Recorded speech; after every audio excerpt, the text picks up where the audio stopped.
Sejarah dan kisah-kisah pembangkangan Bani Israel. Sesampainya di depan Laut Merah, Bani Israel melihat Firaun yang marah mengejar mereka beserta Haman dan bala tentaranya. Bani Israel mulai ketakutan dan menyalahkan Nabi Musa karena mengajaknya keluar dari Mesir sehingga terhimpit di Laut Merah. Nabi Musa kemudian memukulkan tongkatnya, seketika terbelahlah Laut Merah sehingga bisa dilewati Nabi Musa dan Bani Israel. Firaun dan bala tentaranya yang mengejar mereka pun tanpa berpikir panjang ikut melewati jalan dari laut yang terbelah tersebut. Namun ketika Firaun dan bala tentaranya berada di tengah jalan tersebut, Allah menutup kembali laut tersebut sehingga Firaun dan bala tentaranya tenggelam di dalam Laut Merah. Walaupun telah melihat Firaun tenggelam, Bani Israel tetap meragukan kekuasaan Allah bahwa Firaun sudah mati. Allah kemudian mengeluarkan jasad Firaun dari laut sehingga Bani Israel melihat dengan mata kepala mereka sendiri bahwa Firaun sudah mati. Setelah menyeberang Laut Merah, Nabi Musa menaiki Bukit Tur Sina dengan ditemani 70 orang Bani Israel untuk menerima kitab Taurat dari Allah selama 40 hari lamanya. Tatkala sampai di atas bukit, ke-70 orang tersebut memaksa kepada Nabi Musa agar Allah mau menampakkan wujudnya di hadapan mereka secara langsung. Allah kemudian menghukum kekurang ajaran mereka dengan menurunkan petir kepada mereka sehingga menewaskan ke-70 orang tersebut.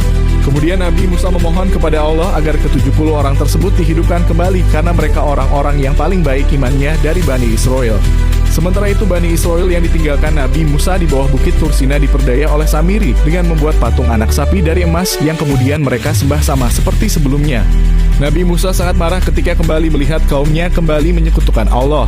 Allah kemudian memerintahkan mereka yang ikut menyembah patung sapi tersebut untuk saling membunuh di kegelapan sebagai penebus dosa syirik tersebut. Namun tidak berhenti sampai di situ saja. Tatkala Nabi Musa membacakan Taurat kepada Bani Israel, mereka memilih-milih hukum untuk mereka jalankan dan menolak hukum yang mereka tidak sukai.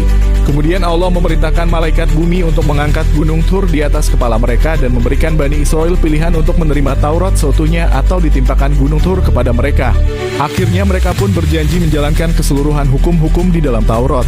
Selama perjalanan panjang menuju Baitul Maqdis, Bani Israel selalu mengeluh kepada Nabi Musa karena kepayahan mereka dalam perjalanan tersebut. Allah kemudian memberikan banyak kebaikan dan kemudahan kepada Bani Israel seperti awan yang selalu menaungi mereka. 12 mata air yang keluar dari tanah sehingga mereka tidak kehausan.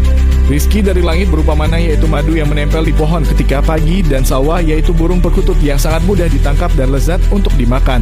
Walau begitu mereka tetap tidak mensyukuri nikmat-nikmat tersebut dan selalu mengeluh dengan meminta makanan yang lain dari jenis kacang-kacangan dan tumbuh-tumbuhan.